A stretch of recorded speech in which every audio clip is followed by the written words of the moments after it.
Nous retrouvons notre équipe de vétérinaires et leurs précieux conseils pour prendre soin de nos animaux.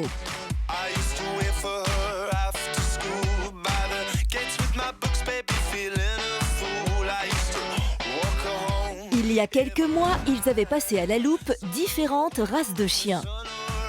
Spécificité physique, risques génétiques, soins, des recommandations au cas par cas. Aujourd'hui, ce sera chat par chat. Maine Coon, Birman, Persan et pour commencer, le moins poilu de tous.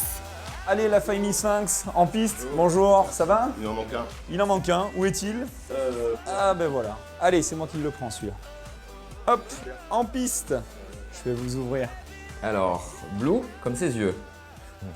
Invictus et Illis. Il n'a pas de poils parce que c'est une mutation d'un gène, RLS, qui fait que ce chat a une peau en apparence sans poils. Quand on regarde de plus près, on se rend compte qu'il y a des tout petits poils. Alors pas sur tous, parfois il y en a qui n'ont pas de moustache, il y en a d'autres qui ont des moustaches. Ces moustaches, ce sont les vibrisses. Un organe qui sert aux chats, comme à de nombreux mammifères, à appréhender leur environnement et ainsi à mieux s'orienter.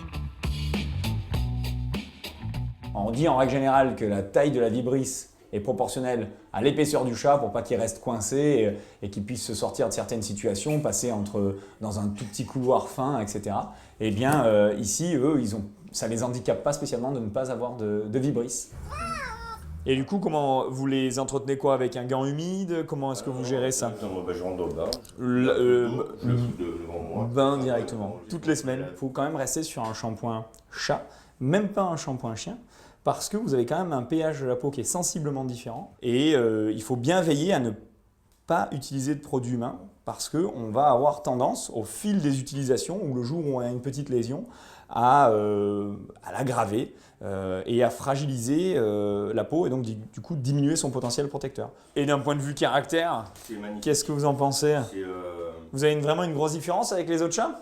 Ah oui. Grâce à Christophe, j'ai découvert les sphinx et ça n'a rien à voir au niveau comportemental avec les chats classiques, j'ai envie de dire, avec les chats à poil.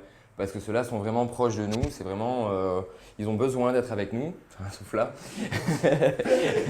Et c'est vraiment agréable. C'est très très peu de colle. Voilà, ça reste. C'est constamment, il faut que ça soit avec toi, il faut que ça te touche. Voilà, c'est vraiment un caractère, c'en est même ennuyeux à la limite des fois où on a envie de dire laisse-moi un peu respirer. Voilà, c'est vraiment très très câlin.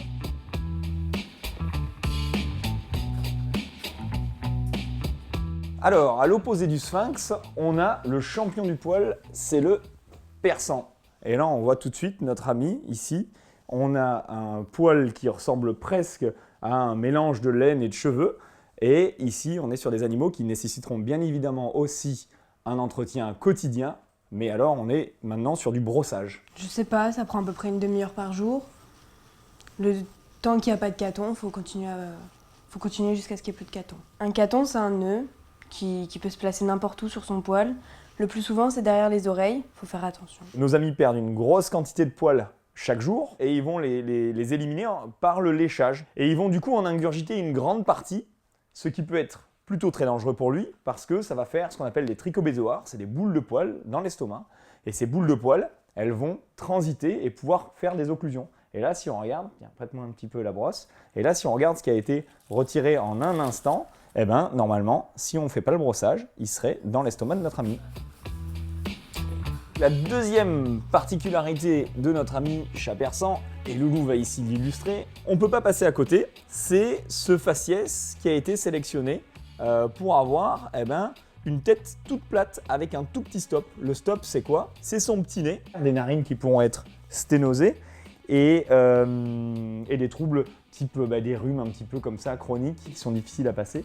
Et ça va également nécessiter un entretien quasi quotidien de ses yeux, puisqu'on va avoir tendance à avoir des larmes qui vont s'écouler le long de son petit nez, et il faudra le nettoyer. Le persan est également touché par des pathologies cardiaques et rénales, et il y a un autre chat très à la mode qui rencontre ce genre de problème. Bounty, c'est un sacré de Birmanie. Chez ces types de chats, c'est important, lors de l'examen annuel de santé, de vérifier qu'il n'y ait pas de souffle cardiaque et de prendre les renseignements auprès des propriétaires pour savoir si le chat ne développe pas les symptômes d'une insuffisance rénale. Il buvait pas mal à un moment donné et on s'est un peu inquiété. Mais bon, le vétérinaire il a dit qu'il était en pleine forme, que tout se passait bien. Les signes cliniques auxquels il faut être attentif, c'est un chat qui va commencer à s'amaigrir, à avoir un poil moins brillant, un peu collé, comme ça on appelle ça le poil piqué.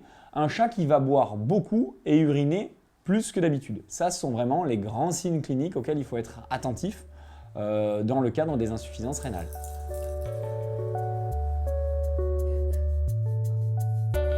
Alors, le Maine Coon, c'est le chat dans l'élevage qu'on retrouve le plus grand, le plus gros, et le plus à la mode, c'est-à-dire que c'est celui qui est le plus vendu à l'heure actuelle et qu'on voit le plus souvent dans nos structures. Je suis tombée dedans il y a 14 ans avec mes deux premiers, Riton et Rita. Quand on le voit arriver au départ, on se dit « Ouh là là, il est impressionnant, vous êtes sûr, il est gentil, je peux mettre la main ?» Et en fin de compte, il suffit d'avancer la main pour que le chat arrive et vous mette un coup de boule pour faire un câlin. Donc c'est le contraste en fait, l'aspect sauvage et le côté gentil. Voilà, oh, regarde, et voilà. 8 kg 340. C'est un chat qui a un fort potentiel de croissance. Lié à ce fort potentiel de croissance, il va falloir prendre des précautions, bien écouter les conseils de l'éleveur et du vétérinaire, de manière à éviter certaines pathologies qu'on va retrouver chez du grand chien. Forcément, ses articulations ne subissent pas les mêmes forces que sur un chat européen classique qui va faire 4,5 kg. Son alimentation sera donc à surveiller de près. Et oui. La consultation est finie. Vous pouvez retrouver tous ces conseils pratiques sur notre site internet. Allez, grand loulou. Hop, voilà. Oui.